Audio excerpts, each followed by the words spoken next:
In this video, we're going to explore another risk assessment so that we can consider the use of importance analysis. So you're looking at a risk assessment model that was developed by the Food and Drug Administration Center for Veterinary Medicine. And as you see, it was back in the 1990s. Here's the backstory. In the United States, farmers sometimes use antibiotics at subtherapeutic levels in domestic animals. So in this case, we're talking about farmers who are using fluoroquinolone drugs in domestic chickens. Now, by applying this at subtherapeutic levels, it presumably keeps the chickens healthier by killing some bacteria, but it's also considered to be a growth promoter by some. So there's a lot of debate about why are these actually being given. Is it for the good of the chickens or is it for the good of the chicken producers?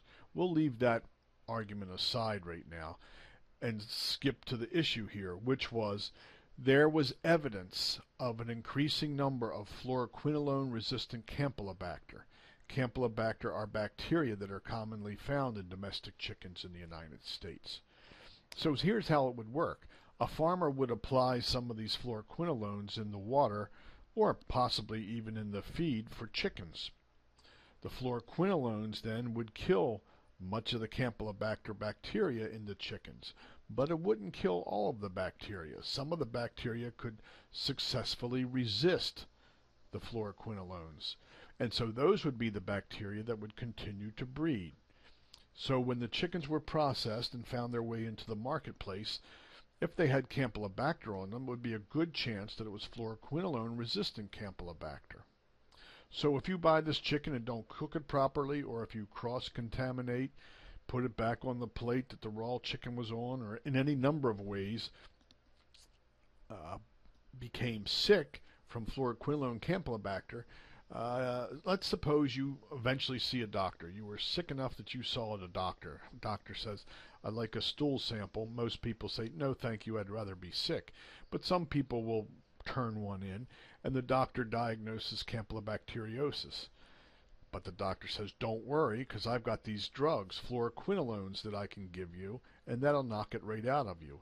Except what the doctor doesn't know is that these Campylobacter are fluoroquinolone resistant, so you go on suffering for days with these antibiotics doing you no good, or possibly even die because it was an ineffective treatment. So the medical community, the health community, would like to see the use of these drugs in domestic chickens banned. So one of the things that we needed to know back in the 1990s was, how big a problem is this? How many people are affected by this problem? So I'm going to show you that in a very simplified way. We're going to skip details, so don't worry about that too much. In this first section here, we are trying to estimate the number of culture confirmed cases that might be reported in a given year. So this is non-bloody diarrhea and bloody diarrhea, and these are cases where the bacteria got into the blood. So these number of cases, this is not for the entire United States. At the time, we have a system called FoodNet, where some states got money from the federal government, and they used that money to report all diagnosed cases of foodborne illness up to the federal government. But that was only in about 10 states, and that accounted for about 20 million people at the time. The country was much bigger than that, so we had to develop a factor to go from this number to a number of cases for the entire United States. Now, in doing that, it was more than just taking 270 million divided by 20 and multiplying by this, because we had to account for the fact that not everybody would go to the doctor. So these number of confirmed cases actually represent a small part of the total number of cases. So when we adjusted for that, the lack of reporting and the difference in population size, we do that here in section 2 of the model and say that these cases here that are culture confirmed in those 10 states actually represent 3.2 million cases total in the United States. So we're saying we could have 3.2 million cases of Campylobacteriosis. Except, as you might suspect, we don't know that number for sure because we don't know how many people are going to eat chicken. We don't know how they'll prepare their chicken, and we don't know many, many other things. We don't know how many people are actually going to go to the doctor. And if they do, how many of them will actually submit a stool sample if it's requested, and so on and so forth. So that number could actually change, as you see here. We don't know what it is. So now at the moment we're looking at 1.7 million cases of Campylobacteriosis, and what we want to do is take this big number and whittle it down to that small number we're interested in, the number of people who went to the doctor and got fluoroquinolones. So that's what's happening in section 3 here, and we're going to skip the details of that as well. I will highlight this one. We take all these values in here that you might look at your leisure if you were so inclined to do so, and we get down here to row 34 where we say of that 1.7 million, 124,000 of those were fluoroquinolone resistant Campylobacter. And now we estimate what proportions seek care, and which ones are getting treated with antibiotics, and which ones actually get fluoroquinolone treatment, and so on. And we finally get down here to the number we're after.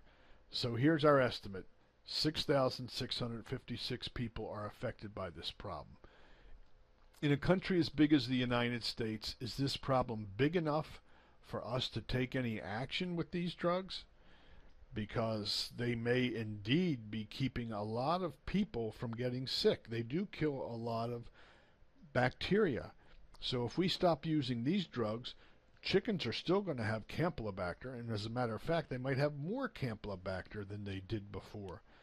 So you have to weigh those sorts of things as well as the benefits to possible weight gain in the chicken.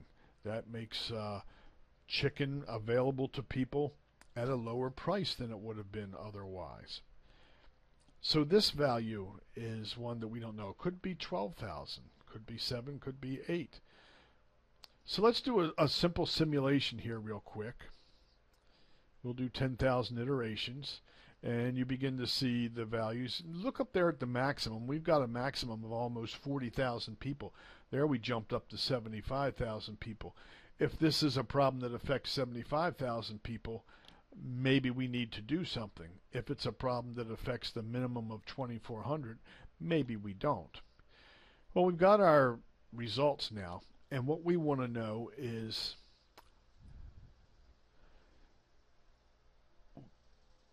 look at this variation. It goes from 2,400 to 75,000 with a mean of about 8,700.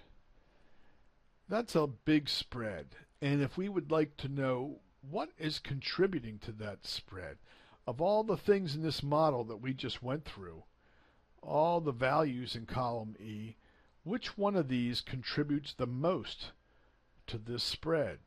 So in other words, if we wanted to get a better estimate, if I wanted to try to eliminate some of the knowledge uncertainty here, where should I focus?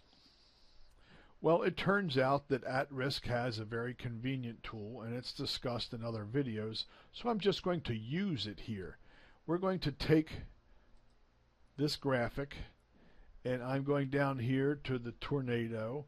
I'm going to click on the tornado and choose regression coefficients, and you're very quickly going to see the tornado graph that's familiar from other videos, and the number one factor is the proportion of Campylobacter cases associated with chicken.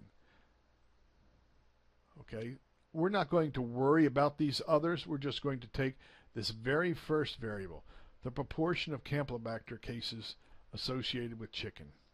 So that happens to be this value right here. So this is basically telling us that this number, this contributes more to the variation in this number of people than anything else in this model. So what we could best do is try to figure out what's causing the Campylobacteriosis. What percent of that illness is caused by chickens? You see here the numbers that we're playing with range from about the mid to low 40s up into the 60s. There was a 27. So you'll see We have a distribution here. It is a uniform distribution. It goes from about 28 up into the low 60s. And it's a uniform distribution. It's saying we've got a lot of ignorance about this. So this helps us to zero in quickly on what would be the single most important value to investigate if we wanted to get a better estimate of the number of people who are affected by this particular problem.